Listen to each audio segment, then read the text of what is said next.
Carlos Alcaraz does not hold back and confirms suspicions. The Spanish tennis player talks about the past, present, and future, highlights the biggest change in his relationship with Juan Carlos Ferrero, and discusses how things will be now that another permanent coach is joining his team. Carlos Alcaraz will close the season in the early hours of tomorrow morning with a match against Francis Tiafoe, which will also serve as the kickoff for the 2025 season, starting preparations next Monday.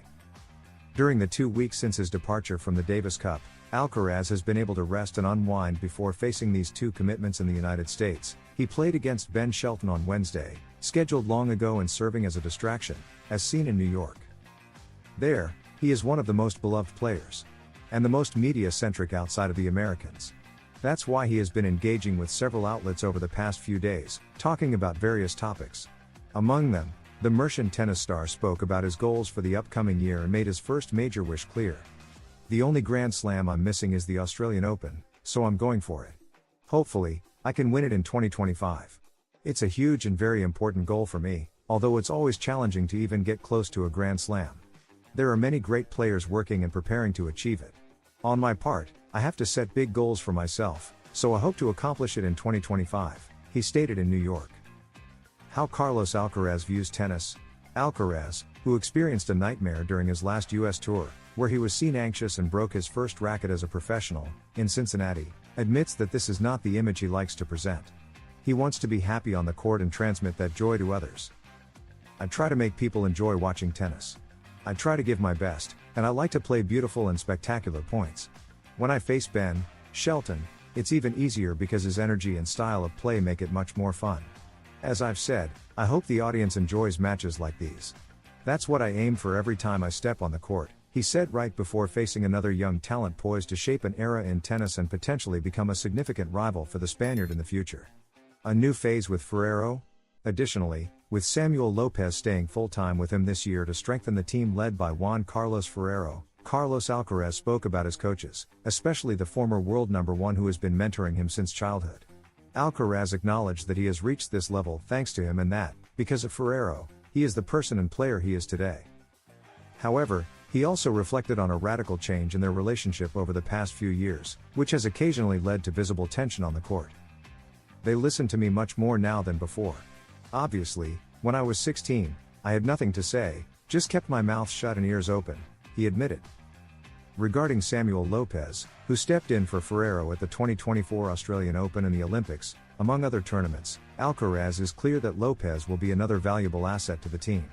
"They trust each other 100%, Ferrero and Lopez, and being able to travel with both will be fantastic for me. I think I'll grow as a player thanks to them," said the world number 3. Djokovic issues a serious warning to Sinner and Alcaraz. Novak Djokovic is back.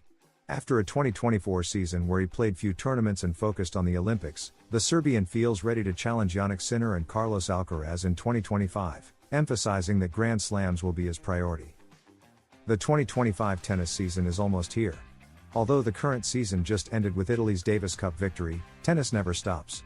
Later this month, just before the new year begins, the season will officially start in Australia, leading up to the first major highlight, the Australian Open.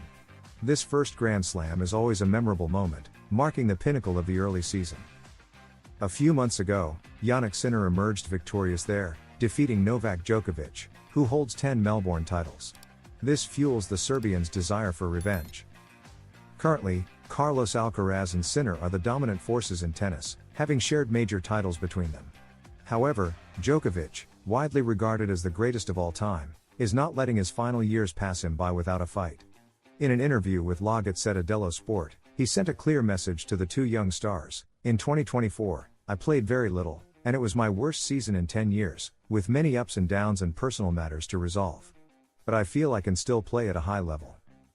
While acknowledging that Sinner and Alcaraz have solidified themselves as the best in the world and are top contenders for Grand Slam titles, Djokovic believes he has a chance to compete with them.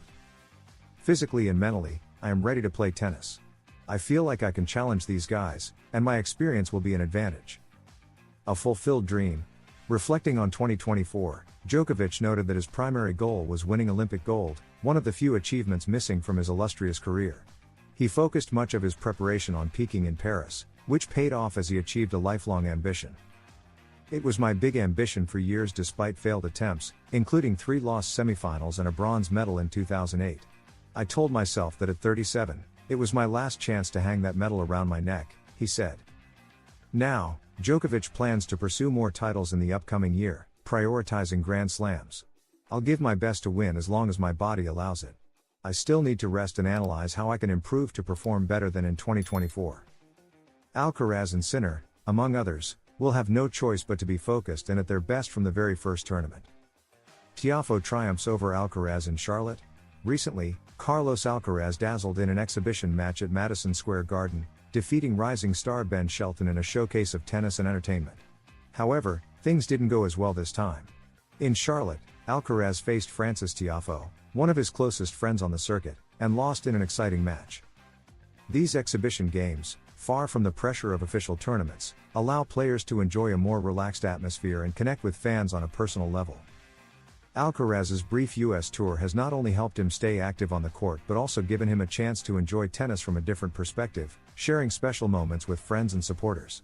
Additionally, these events provide a financial boost, which is always welcome, even for a superstar like him. His focus during these weeks seems clear: to stay connected to tennis while enjoying the laid-back environment of exhibitions. With the 2025 season just around the corner, every moment on the court counts to ensure peak form. This tour is not just about entertainment, it's also part of his preparation for new challenges on the professional circuit.